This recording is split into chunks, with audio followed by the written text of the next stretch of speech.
Assalamu alaikum wa rahmatullahi ta'ala wa barakatuh. Avant d'aborder le nouveau paragraphe, je vais faire le point sur l'essentiel des parties précédentes. L'algorithme d'Euclide qui est vrai même si R n'est pas le reste de la division euclidienne de A par B, c'est-à-dire même si R n'est pas inférieur strictement à B. Une application de l'algorithme d'Euclide, si D est le PGCD de A à B, alors on peut écrire D sous la forme d'une combinaison linéaire de A et B.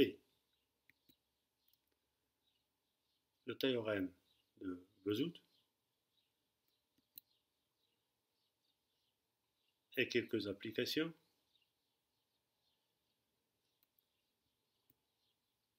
On a aussi vu une propriété importante. Si D divise A et D divise B, alors D divise toute combinaison linéaire de A et B.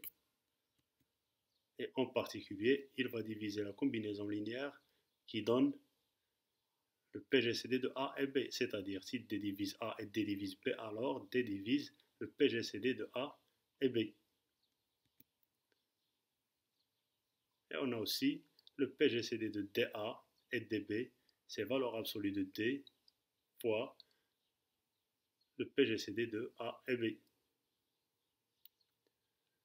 Donc vous pouvez arrêter la vidéo et prendre les notes tranquillement sur vos cahiers. Maintenant, on passe au nouveau paragraphe, le théorème de Gauss. Donc théorème de Gauss, A, B et C, trois entiers relatifs non nuls. Si A divise B et A et B sont premiers entre eux, alors A divise C. Donc on a deux conditions. A divise BC et A et B sont premiers entre eux. Donc on aura A qui divise C. La preuve, on va analyser les deux conditions. Si A divise BC, alors il existe un entier relatif K tel que BC égale à KA. Et A et B sont premiers entre eux, alors en appliquant le théorème de Bezout, il existe un couple UV d'entiers relatifs tel que UA plus VB égale à 1. On multiplie par C, on remplace BC par KA et on obtient A fois UC plus VK égale à C. Et puisque UC plus VK est un entier relatif, donc A divise C.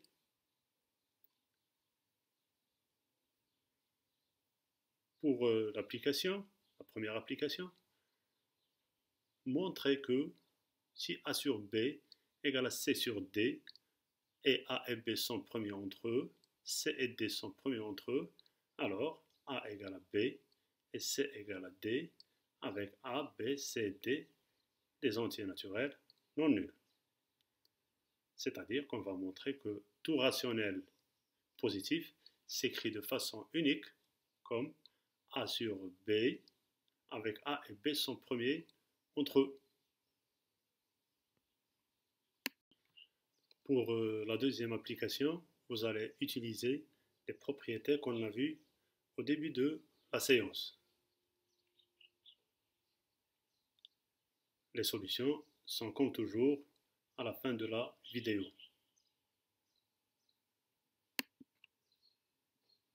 Le corollaire, c'est un résultat immédiat du théorème de Gauss. Si AC est congru à BC modulo n, et C et n sont premiers entre eux, alors A est congru à B modulo n. C'est-à-dire que pour simplifier par C, il suffit que n et C soient premiers entre eux. Pour la démonstration, si AC est congru à BC modulo n, alors n divise AC moins BC. C'est-à-dire n divise C qui multiplie A moins B. Et puisque n et c sont premiers entre eux, donc on applique le théorème de Gauss et on obtient n divise a moins b, c'est-à-dire a et b sont congrus modulo n. Pour l'application, on l'a déjà résolu, mais en utilisant les tables de multiplication dans z sur 13z. Là, vous allez redémontrer ces équivalences, mais cette fois-ci en utilisant le corollaire, c'est-à-dire en utilisant la forme de congruence du théorème de Gauss.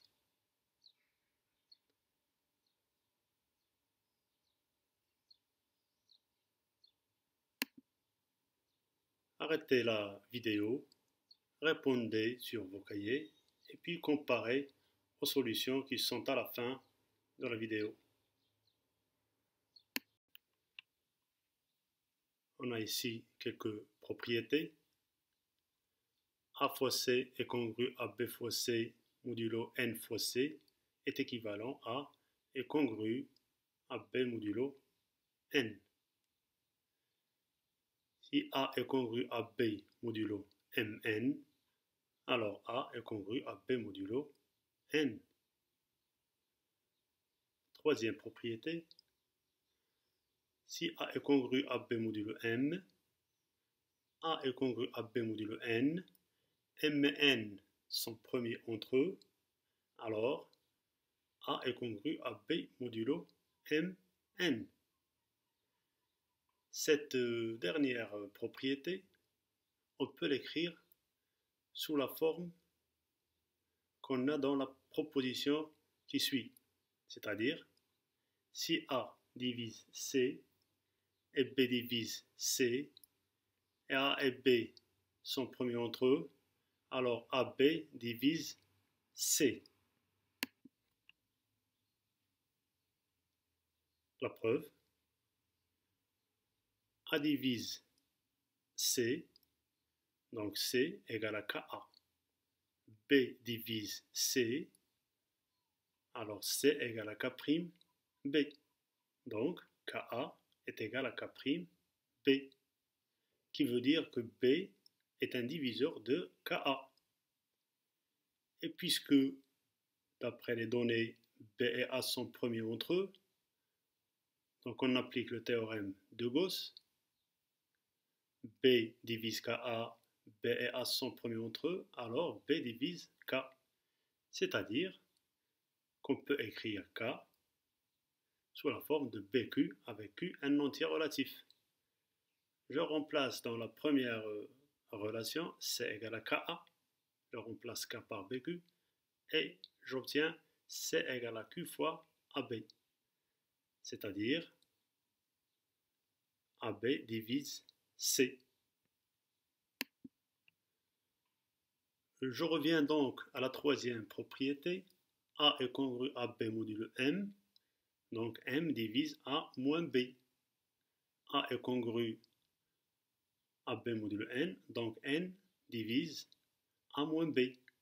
M et N sont premiers entre eux, donc Mn divise A moins B, c'est-à-dire A est congru à B modulo Mn.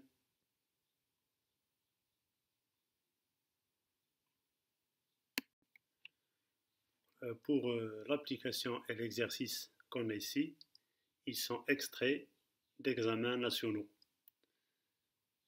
Donc vous allez arrêter la vidéo, répondre sur vos cahiers et puis comparer aux solutions proposées à la fin de la vidéo.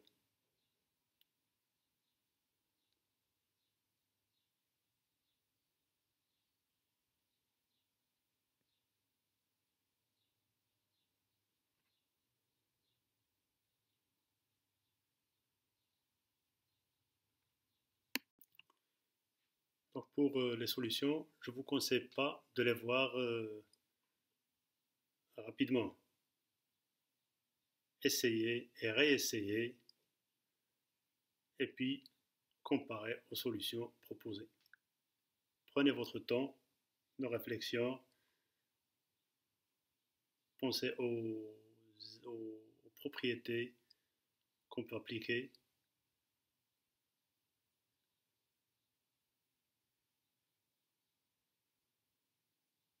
Ne cédez pas facilement.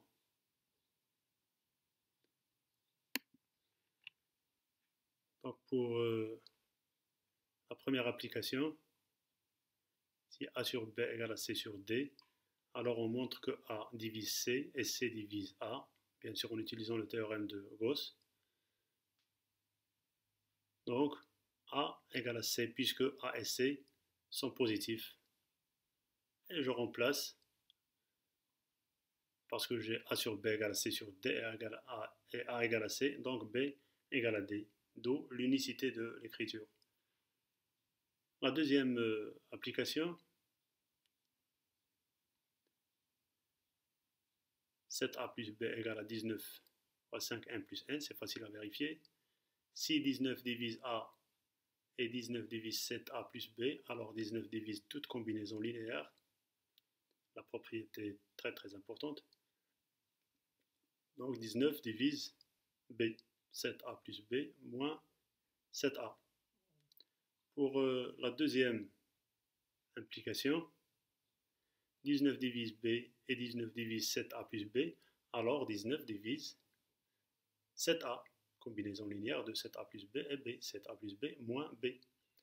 Et puisque 19 et 7 sont premiers entre eux, et 19 divise 7A, alors, grâce au théorème de Gauss, 19 divise A.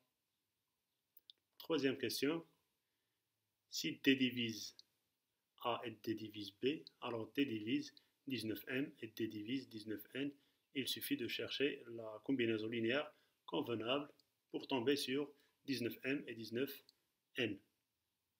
Et on a le PGCD de 19m et 19n, c'est 19 fois le PGCD de mn, c'est-à-dire 19 fois 1. Donc D divise 19, donc les valeurs possibles de D sont 19 et 1.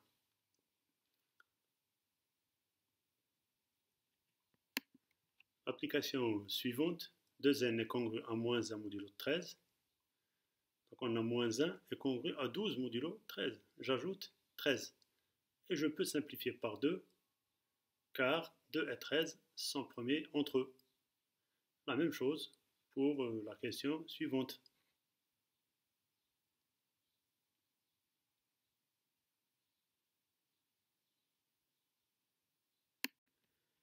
Donc pour les solutions, je ne vous conseille pas de les voir immédiatement. Prenez votre temps de réflexion, essayez, réessayez.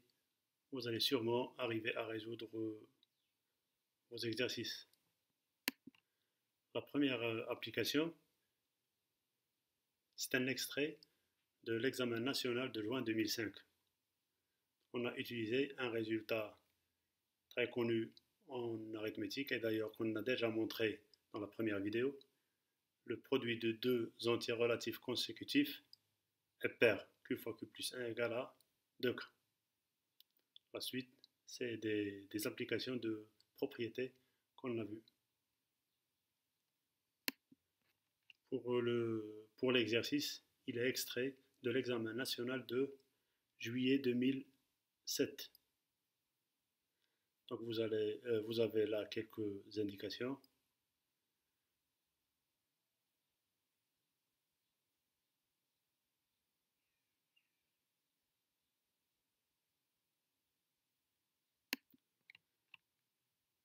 Et bien sûr, vous pouvez arrêter la vidéo et analyser tous les passages, comparer les solutions proposées à vos productions.